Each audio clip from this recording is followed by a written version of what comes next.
Hello, everyone. This is Mr. Combs, and I want to talk today about critical reading.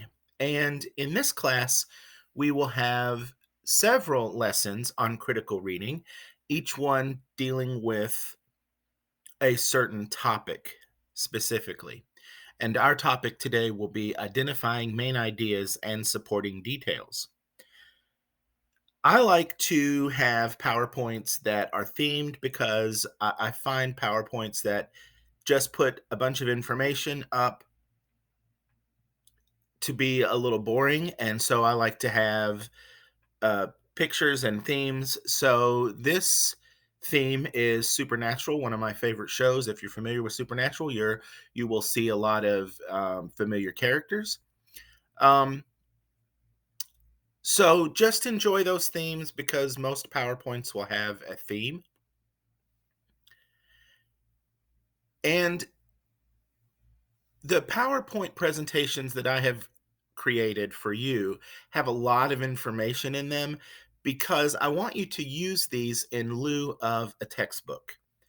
So, I would not recommend if you're giving a presentation, you put so much information on your PowerPoint presentations, but I would like for these to serve as your textbook. So I'm going to fill each screen with as much information as I can give you. And that's one of the reasons why I create a video going over the PowerPoint presentation so that I can explain all of the information that I'm presenting to you or giving to you. Also, I like to create this video because I'm going to have you stop at certain points and reflect in your journal. So have your journal ready and let's talk about identifying main ideas and supporting details.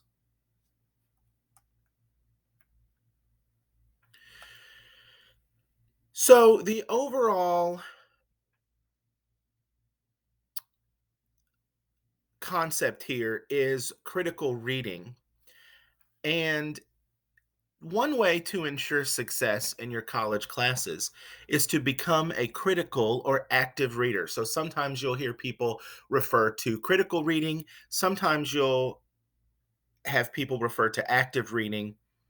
Those are very similar, and whenever someone refers to either one, they mean very similar things. Sometimes they're interchangeable, sometimes people make a distinction. I like to think that they're basically the same thing. They both entail doing something other than just moving your eyes across the page and understanding words. Active reading, critical reading, is attempting to form a deeper understanding of the information read. And I like to refer to scholars and people who have written about concepts in my PowerPoints. So, Cortina and Elder are two authors who have written about reading and reading in college. And at the end of each PowerPoint presentation and each handout that I give you, there will probably be a reference list where you can look at all of the works and books and articles that I've referred to so you can do further reading if you would like. So, Cortina and Elder say that reading critically requires you ask certain questions after you read and to think carefully about what you have read, to understand implied and figurative meanings, and to make careful evaluations and judgments about what you are reading. So, when you read critically, these are the things that you want to do. You want to ask questions about the material you're reading, questions that extend the material or cause you to think beyond what you're reading, but also questions about what you're reading.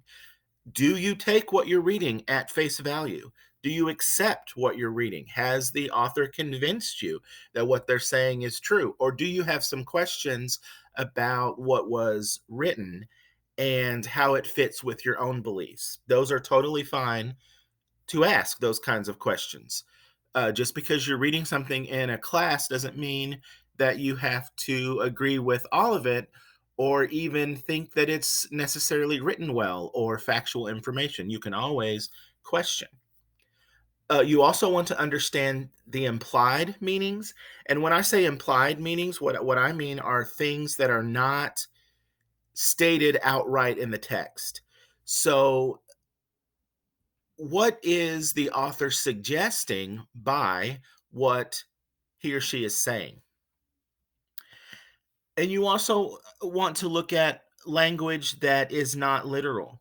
So, if your author is using imagery or metaphors and similes and figurative language, and we'll talk more about figurative language in a later lesson, you want to be able to understand those. And then you also want to evaluate what you're reading. How good of a job does the author do at achieving their purpose, at conveying information to you, the reader? So reading critically is sometimes called active reading or reading actively, like I said before, because it requires you, like I said before, to do something more than move your eyes along the page and recognize words. Critical readers try to connect what they have read to what they already know. They try to make inferences and predictions, and we've talked about inferences already in another assignment. They ask questions and they make plans to seek out further information.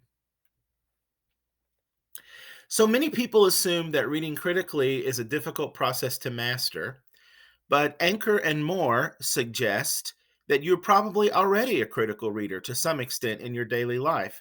So they say that basically living your life requires you to be a critical reader. We see words all around us. We are living in an information saturated world, and we're constantly bombarded by ads, signs, Facebook and Twitter posts, news media, and we must make decisions about the effectiveness of the messages we receive. We relate the messages to what we already know and believe, and we decide whether to add the new information to our current knowledge and value set. So, just to illustrate that, I want you to look at the following ad. So, this is an advertisement that it was in a magazine, and it's for Lay's potato chips, and it says, "If you find anything else in our inside our bag, it's called your hand." It says, "Just potatoes, all natural oil, and a dash of salt." And it shows you a farmer in a field and then a bag of potato chips with not potatoes or not potato chips coming out of it or spilling out of the bag, but actual potatoes. So get out your journal. I'm going to give you a chance to think a little bit about this ad. I'm going to ask you some questions about it and let you write a little bit in your journal. And then I will give you a chance to enter some of your thoughts into the computer. So read the ad, look at it, think about the main point the ad is making and write in your own words what the ad is trying to say. So the video will stop now and let you think about this. Do some writing in your journal. And then when you have written in your journal and thought about it, organize your thoughts, come up with a 1 or 2 sentence response about what the ad is making, or about what point, excuse me, that the ad is making.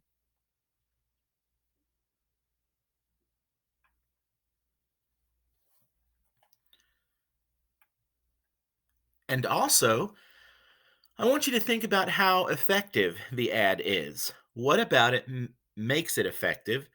And if you don't think it's very effective, tell me what could have been done differently. What could the ad have done differently to convince you to buy Lay's potato chips? So, in fact, the purpose here is to get you to buy Lay's potato chips, right? So, does this convince you to buy them? And if not, what could have been done differently? If it does convince you to buy potato chips, what do you think about the ad was most convincing? So write a little bit about this in your journal, think a little bit about it, and then organize your thoughts, and you can answer the question online in a line or two.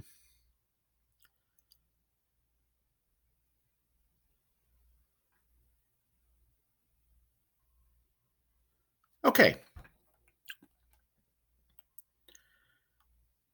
critical reading leads to critical thinking. That's why it's so important.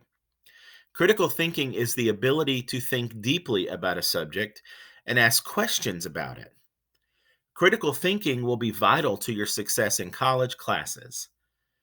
Again, you probably have been required to think critically at some point in your life already.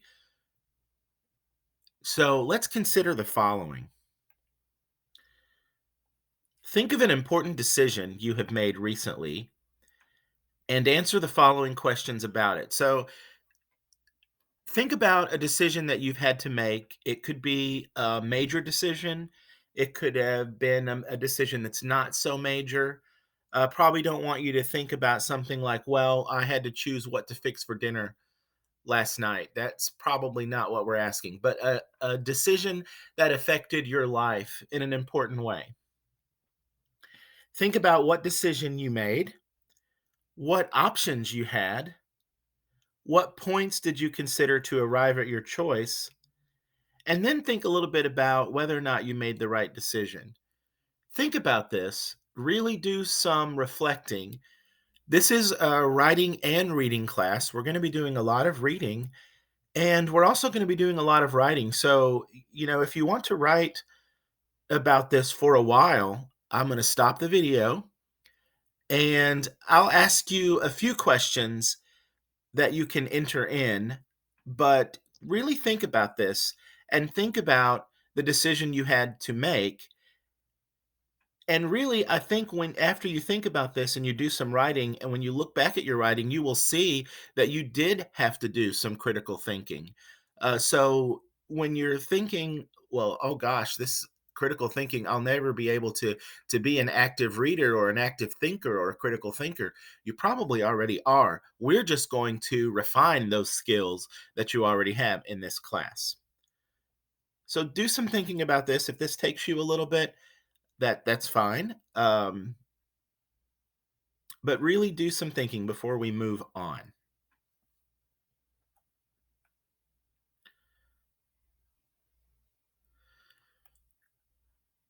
Okay, in IRW 9.5, we will learn about different strategies to help you improve your critical reading and thinking skills.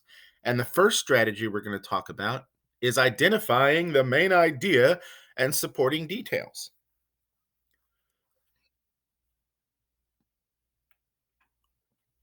So, generally, well written text, and I've said that word text a few times, and we're going to define a text as any written or visual piece of information. So, an article, a textbook, an ad, a movie, a video, all those things will be texts for us. So, anything that we can read or look at and understand its meaning or try to understand its meaning will be a text, okay? Poems, stories, articles, books, essays, paragraphs that you write, we're going to consider texts.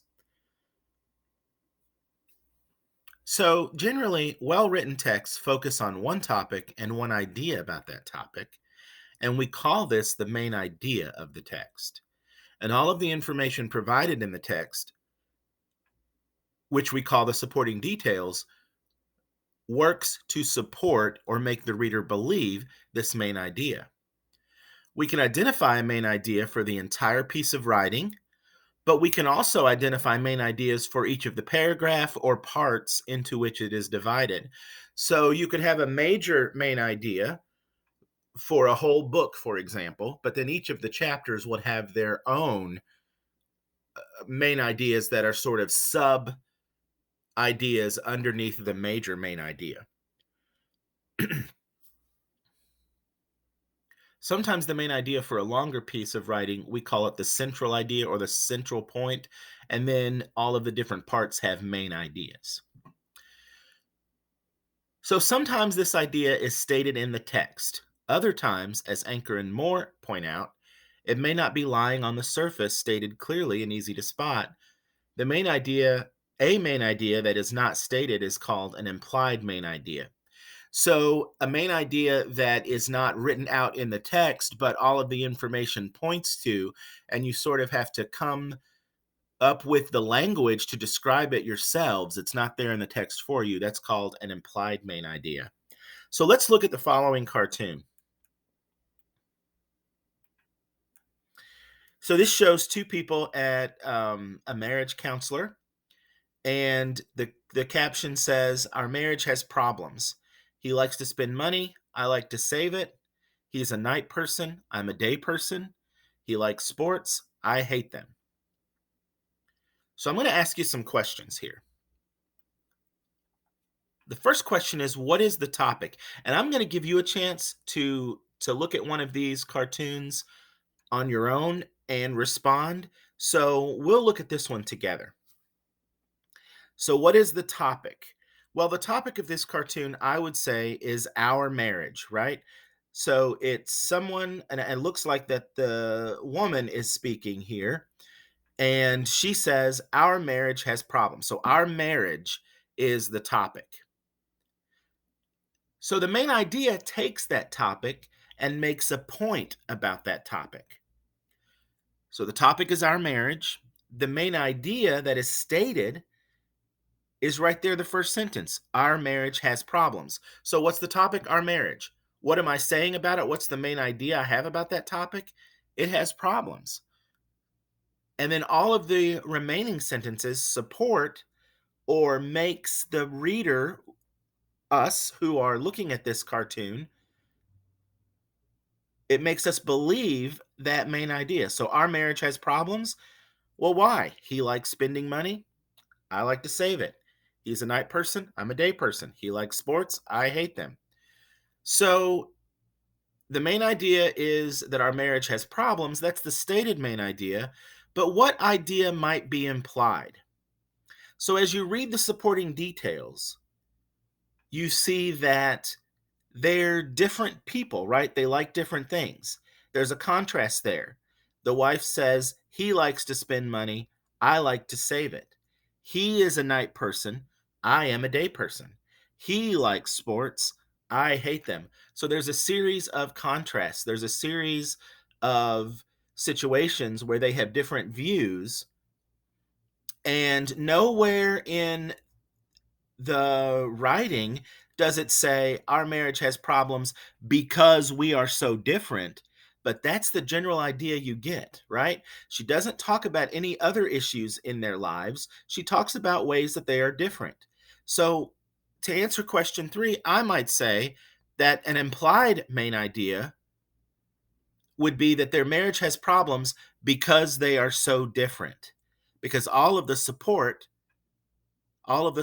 sentences or supporting details are ways in which they are different. And then those, to answer question 4, those supporting details are that they differ about how about money. He likes to spend, she likes to save. They they differ about the time of day they like. She likes to be up in the day. He likes to be active in the night. And they differ about their interests. He likes sports, she doesn't like sports. So the topic is our marriage. The stated main idea is that our marriage has problems. The implied main idea is that it has problems because we are so different. That's nowhere stated in the text, but I can gather or I can determine that that is the problem based on what the supporting details say. And then the supporting details, they are 3 ways in which they're different. So let's look at another cartoon, and I'm going to give you a chance to respond to this. So this is a lady who is on a date with death, I guess. And she says, you are just not a date worthy guy. You need to wear different clothes, put some meat on those bones, and get rid of that scythe. I think I pronounced that correctly. All right, so in your journal, write a little bit about this. Answer the 4 questions that we answered about the other cartoon. What is the topic? What is the stated main idea? What idea might be implied? and what are the supporting details. So write a little bit about that in your journal. I'll give you a chance to enter an answer to some questions in online, and then you can move on.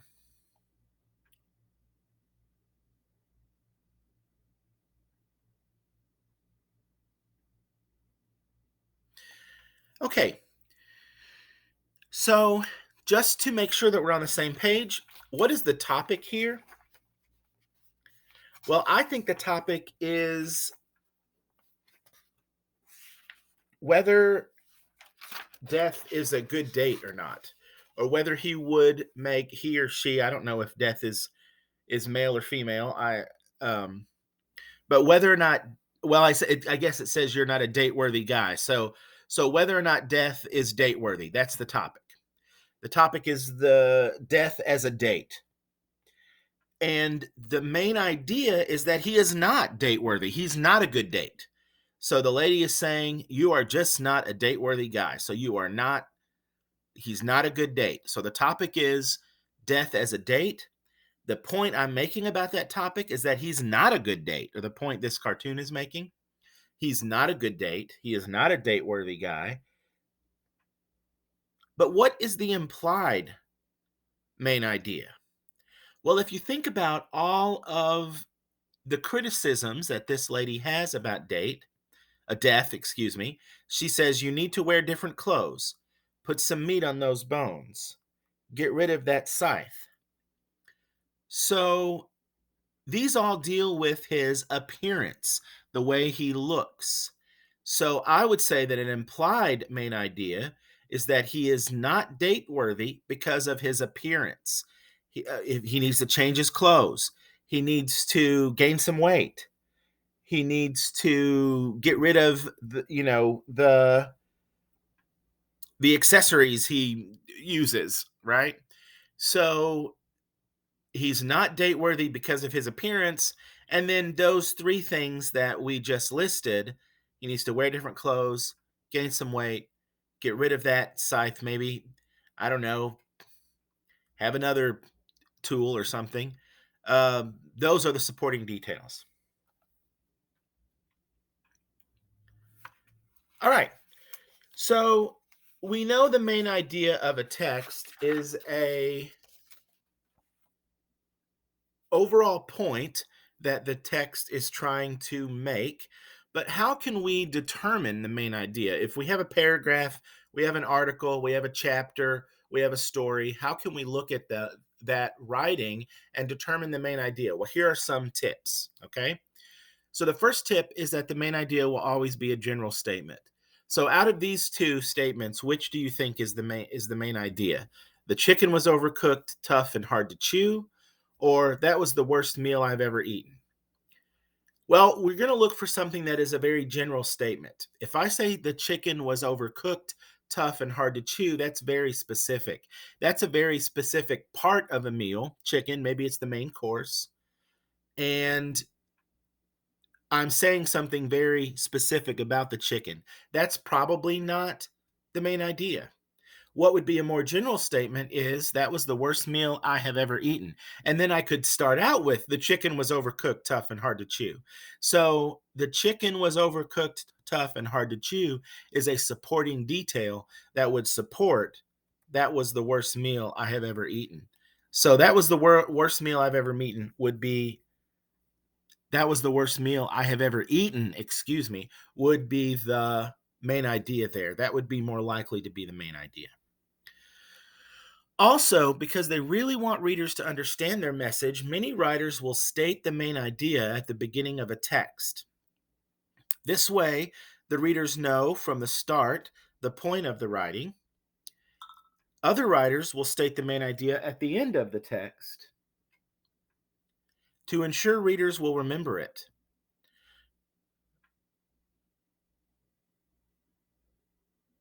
Writers occasionally state the main idea somewhere in the middle of the document, but the main idea will most often be at the beginning or at the end of a text, or in both places. Sometimes, if they really want to make sure you get what they're saying, the writer will start out by telling you the main idea early on, and then summarize the main idea at the end of their writing.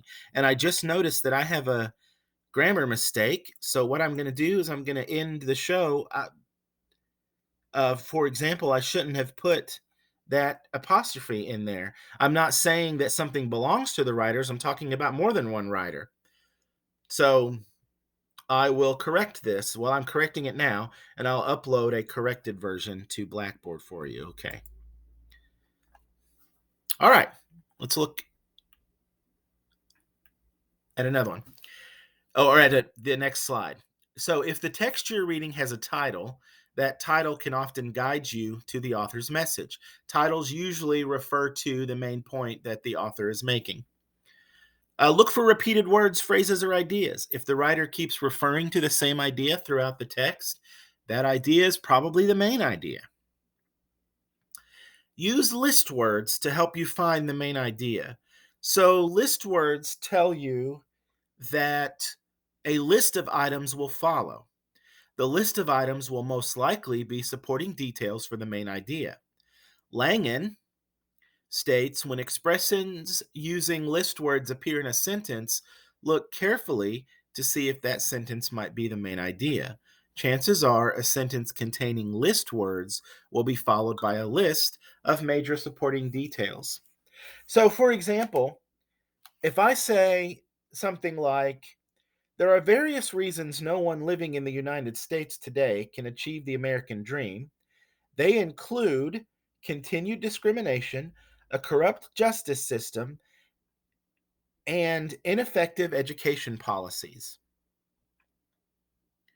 So you'll notice there that in my examples of list words, I have various reasons for. So I started out the sentence that I just read with, there are various reasons no one living in the United States today can achieve the American dream. So what I'm telling you is that my writing, my paragraph or my article or my chapter will be about the various reasons that no one living in the United States can achieve the American dream. So the various reasons for that phrase alerts you to look for the main idea.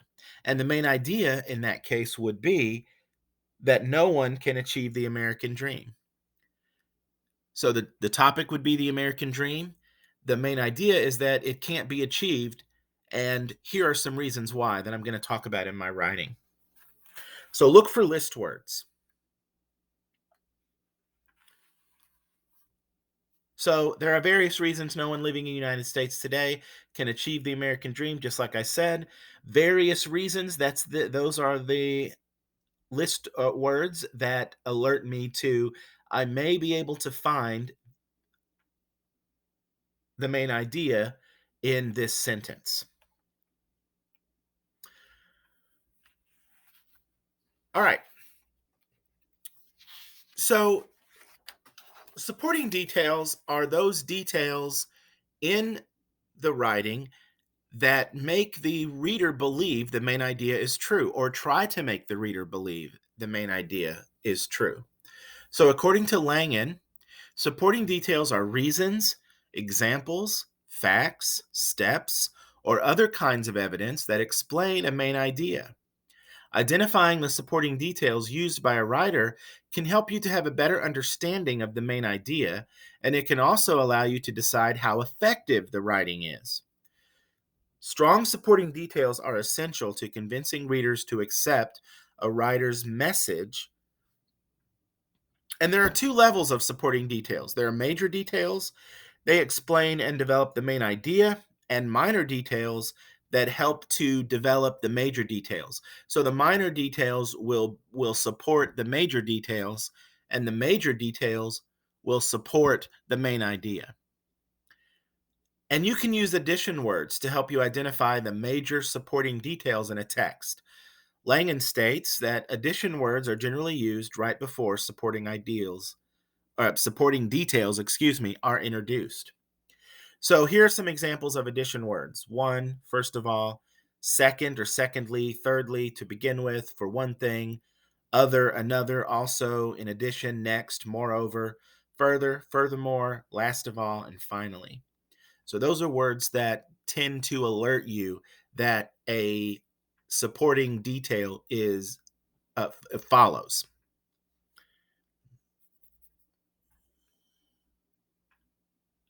So let's look at this paragraph. It's about bullying.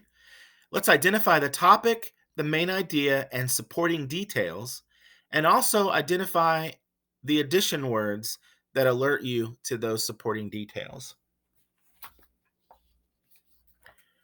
So I'll give you a chance to read this paragraph. You might identify the topic, the main idea, supporting details, and identify the addition words that alert you to those supporting details. I'm going to stop the video, but I'm not going to ask you to enter anything in. Just if you want to jot down some notes in your journal, we will enter some things in later on in the video. So I'll give you a chance to read this.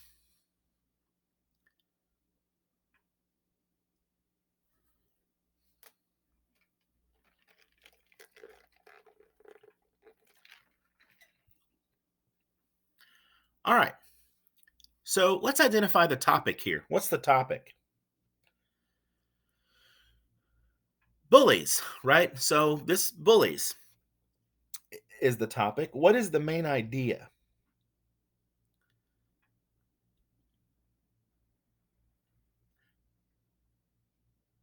I wouldn't look for the main idea, and you probably have not done this, but just to make sure, I wouldn't look for the main idea here in that first sentence, because even though it has a point, school bullies have been around as long as there have been schools. So the point there is that bullies are nothing new. They've been around for a long time.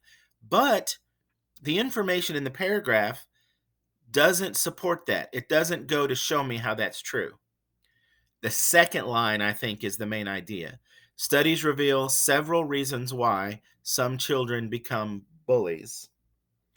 So, some children become bullies for particular reasons. That's the main idea. And it's very general. And so, the supporting details would be that size and personality may be a factor. And so that would be a major detail. A minor detail is that bigger, more aggressive children are more likely to try to dominate their smaller, quieter peers. Okay, so the major detail is that size and personality, a combination of those, leads some children to become bullies. Well, that supports the main idea that there are several reasons why children become bullies. And then the minor detail that if they're bigger and more aggressive, they're probably going to dominate smaller, quieter students. Okay, so that supports that minor detail supports the major detail, and the major detail supports the main idea. So see how everything works together. Another reason, it says another factor linked to bullying is overexposure to violent TV programs. So we've already seen two supporting details now. One is that combination of size and personality may lead to someone being a bully. Overexposure to violent TV programs may lead to someone being a bully. And that is a major detail. The minor detail that supports that is by the time the average American child is 10 years old, he or she has watched thousands of acts of violence, including assault and murder. Such exposure can lead to aggression and violence. Finally, exposure to real violence is a factor. So there are three main supporting details here: combination of size and personality, violent TV programs, and exposure to real violence. And then it also says to identify the addition words that alert you to those supporting details. So notice here I have, and let me see if I can use a pen here. So I say I have one factor, right? Research shows that a certain combination of size and personality may be one factor. So that one. And then I have another. I can't draw a good circle here or an oval. Another factor, so that's a word that alerts me to a supporting detail. And finally, is another word that alerts me to a supporting detail, right? And then also here, this is not something that alerts me to the supporting detail, but I've noticed that several reasons. That is a play on various reasons, right? So this is a phrase that is a listing phrase, and that's exactly where I found my main idea. All right, let's move on. So, using an outline to understand a text. Creating an outline listing the main idea and supporting details for a text is a good way to make sure you understand the writer's message completely. The general form for an outline is you state the main idea, and we're not talking about an outline here that's very formal. I know you've probably seen outlines before where they use Roman numerals and they indent, and we have used indenting here, but I'm talking about a very basic outline. So you list the main idea, then you list major detail 1, and underneath that some minor details. Then major detail 2, underneath that some minor details. If there's a major detail 3, you list that and some minor details. And I'll show you how to create or how to develop an outline for a certain paragraph in just a moment. So what I would like for you to do for each of the following paragraphs is I want you to identify the topic, identify the main idea, talk about whether it is stated or implied, and then I want you to identify the major and minor supporting details and create an outline that summarizes the information in the paragraph. So basically, if you do step 4, you've done everything else except maybe distinguish the topic from the main idea. So we'll talk about the topic first, then we'll work to create that outline that summarizes the information in the paragraph. So what I'm going to do is we're going to look at three paragraphs together. I'm going to work on the first one with you, and then I'm going to give you a chance to work on the following 2 paragraphs.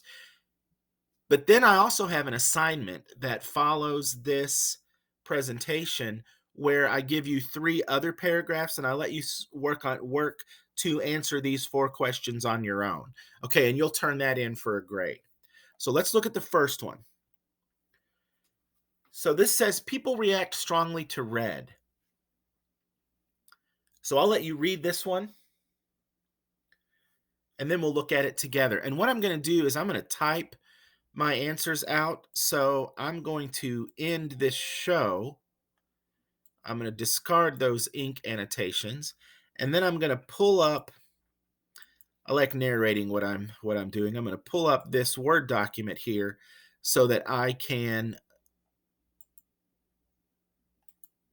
type here for you.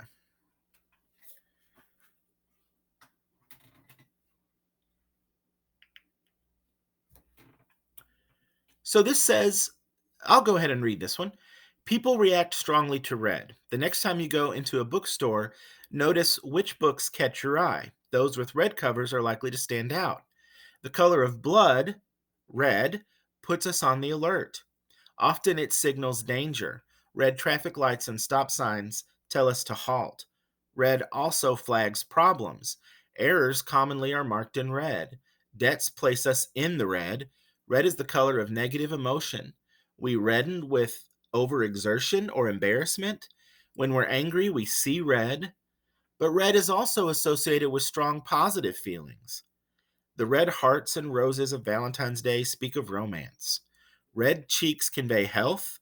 Red lips and nails, sexuality. Red can even confer a competitive advantage. When the colors worn by Olympic athletes in sports such as boxing were analyzed, researchers found that athletes who wore red tended to outperform opponents in blue. Apparently, red suggests power. Physiologically, our eyes are more sensitive to red than to blue or green. Asked to name any color, most adults respond red. Red is the one color that humans simply cannot ignore. So, what is the topic here? Well, I think my topic is red. Color red. Color red, we'll say.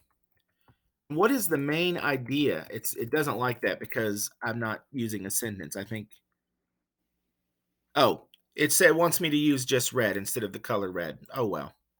So what is the main idea? I think the main idea is the very first sentence. People react strongly to red. I think this is a stated main idea. It's stated there, and I don't really think that there's something implied that I don't think the supporting details imply something that isn't stated. I think basically people react strongly to red. That's what the paragraph is trying to get me to see.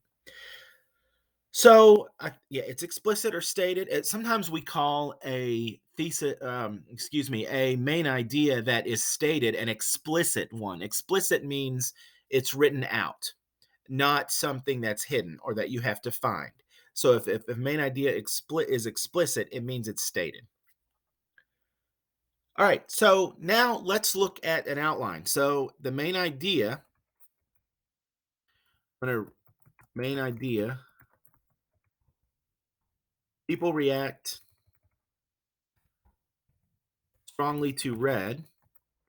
Now, the first detail that I notice is it says the next time you go into a bookstore, notice which books catch your eye.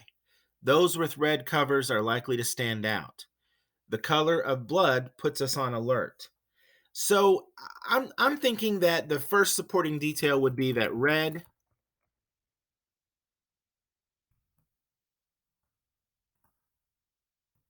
catches our eye. And a minor detail underneath that would be books. They talk about books in a bookstore with red covers. They also talk about blood. When we see blood, that puts us on alert.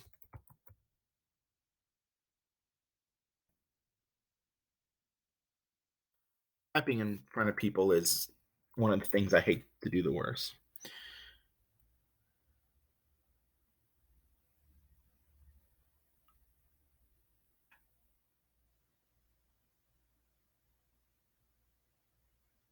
All right. So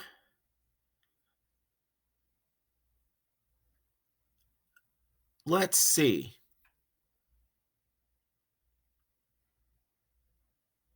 Red often signals danger.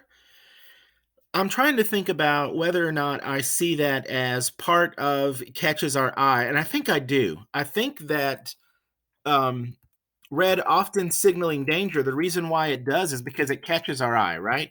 So often signals danger. And then there are some details underneath that, right? Red traffic lights.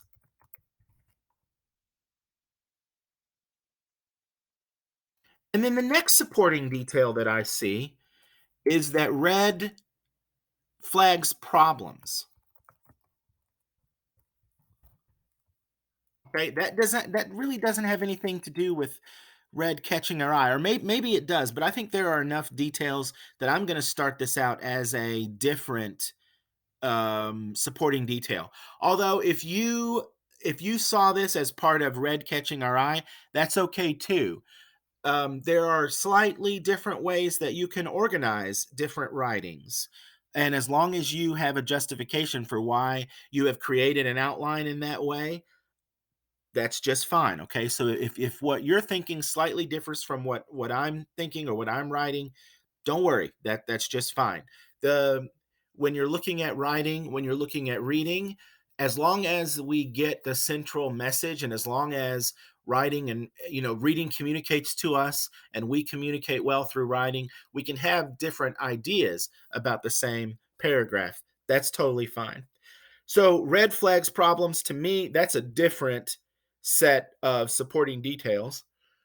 And so errors are commonly marked in red. So errors marked in red. Let's see.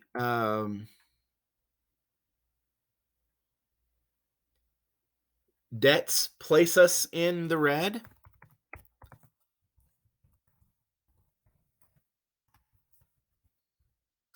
If you okay, so I think that red is the color of negative emotion. To me, I think that goes under flags problems, because if you're having a negative emotion, that is a problem, right? So I'm going to say red is the color of negative emotion,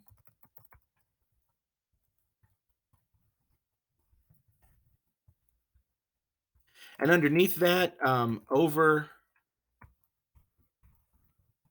exertion, embarrassment, and when we're angry, right? And then we see that red is also associated with positive feelings. So, strong positive feelings. I'm going to say Valentine's Day. Well, no, not really Valentine's Day. It's red hearts and roses is what is red.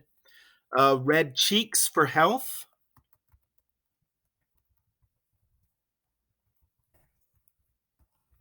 red lips and nails for sexuality. Usually sexuality is a good thing, right? Positive, it's a strong positive feeling. And then another different, well, I don't know, maybe I'm trying to think about this. I've done this before. I'm looking at my outline that I prepared for this, but then I'm also thinking that I said that another supporting detail was that red suggests power, and I'll put it as another supporting detail. But if you wanted to list this underneath strong positive feelings, that's okay as well. It would work that way as well. Oh, wait a minute. Oops. So let's see. Um, Eyes more sensitive to red,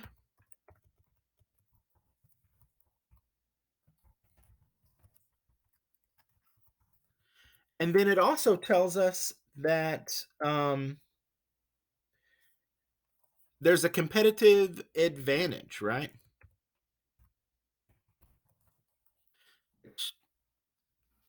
It corrected my spelling for me. Thank you. Thank you, Word. Word will help you like that sometimes.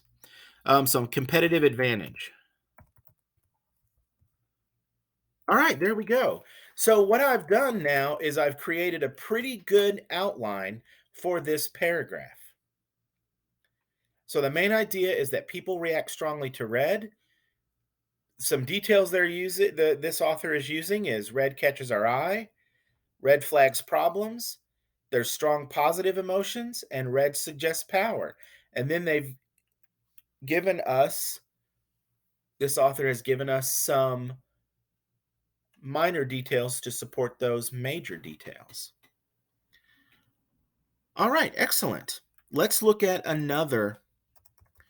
I'm going to go on to the next page here. Let's look at another paragraph.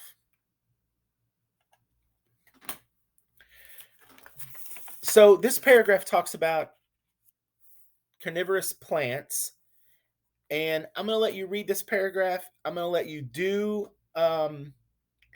exactly what we did for the color red paragraph, and then we'll look at this together. I'm also going to stop the video and let you put in your outline, uh, enter in your outline that you came up with.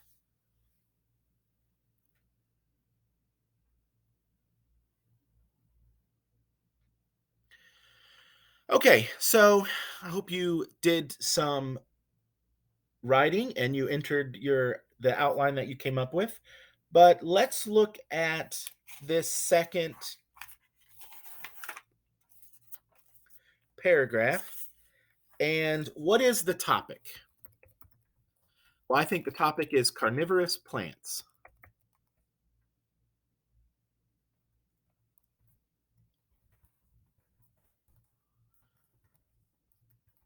And what is the main idea? Well, I think that the main idea, it's very general here, is that different plants use different traps, or there are different traps that are used.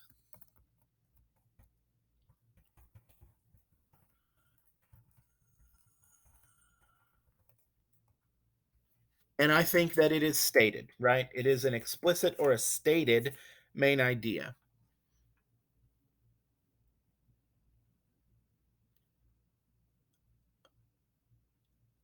Different types of carnivorous plants use different methods for trapping their meals. Okay.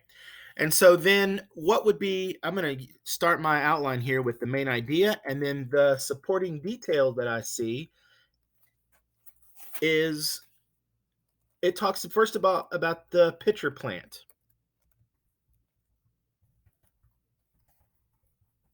And the pitcher plant uses a pitfall trap. And so it tells us about the small, well, first of all, it gives us something, it tells us about the waxy coating causes animals to slip. So animals slip.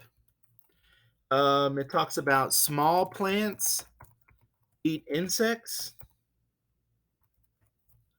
And it talks about the larger plants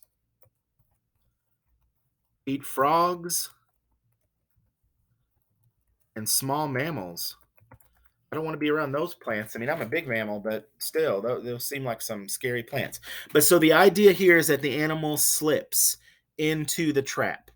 Okay. The next major detail is that there's a flypaper method.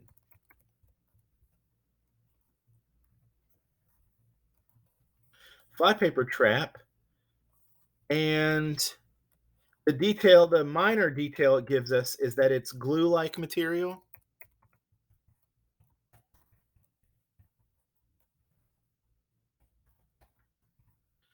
On leaves and tentacles. I didn't know that plants had tentacles, but apparently they do. Tentacles. And then the last major detail, I think, is the snap trap.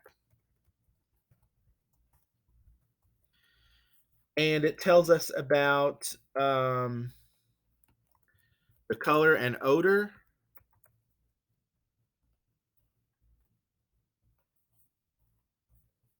It tells us that the leaves attract the prey and that it rapidly snaps shut. All right. I think that's a pretty good outline for the paragraph. All right, let's look at one last paragraph, okay? During a volcanic eruption, the wind can blow tons of corrosive volcanic ash long distances and cause nasal irritation, sore throats, and upper respiratory problems.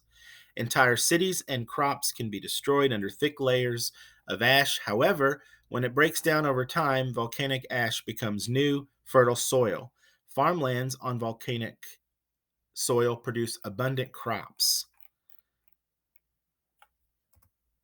All right, take a look at this one, and I'm going to give you a chance to enter your outline in online before we move on.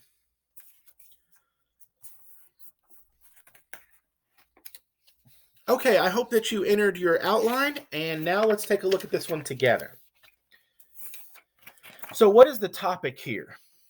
If you said that the topic is volcanoes, I think maybe that it's a little bit more specific than that. I'm going to say volcanic ash is the topic because I don't really talk about other aspects of the volcano. I just talk about the ash, right?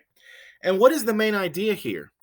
Well, this is one where I see that the main idea is not stated. There's not one sentence that sort of sums up everything that the paragraph is talking about. So this is one that is implied, and I have to figure out the language for the main idea myself. So I'm going to say this main idea that's implied,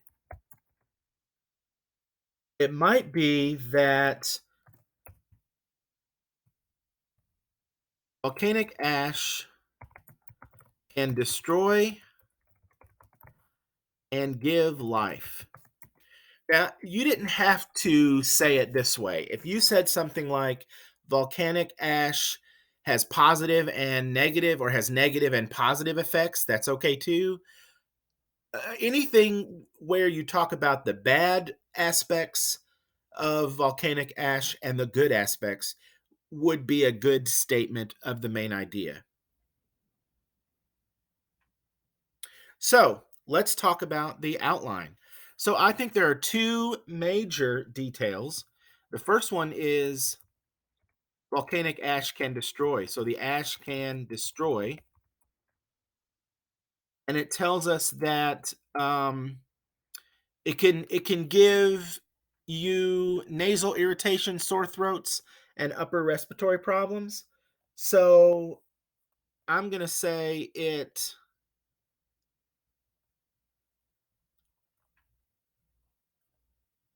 Well, first of all, I might say it is. They use corrosive, right? But then they talk about the harm to the body. Okay, so I'm going to say harm causes harm to the body. And some minor details there would be some other minor details, underneath that minor detail would be nasal irritation. What else here? Sore throats and respiratory problems. There's another way that it can destroy. It can destroy cities, right? Or let's say not, because we talk about cities and crops. Let's say causes harm to the body, causes harm to society, maybe. And we talk about cities destroyed and crops destroyed. But then we also see some positive effects. So I'm going to say ash can give life. And I might say fertile soil. And then because of the fertile soil, farmlands produce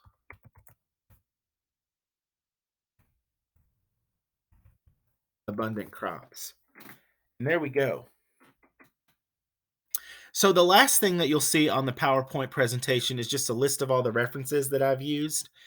And now what I would like for you to do is look at the assignment that deals with finding the main ideas and supporting details. It gives you 3 paragraphs for you to do the exact same thing we have just done with these 3 paragraphs. And turn that in, and I'll take a look, and we'll go from there. All right, I hope you found this video to be helpful, and I will see you later.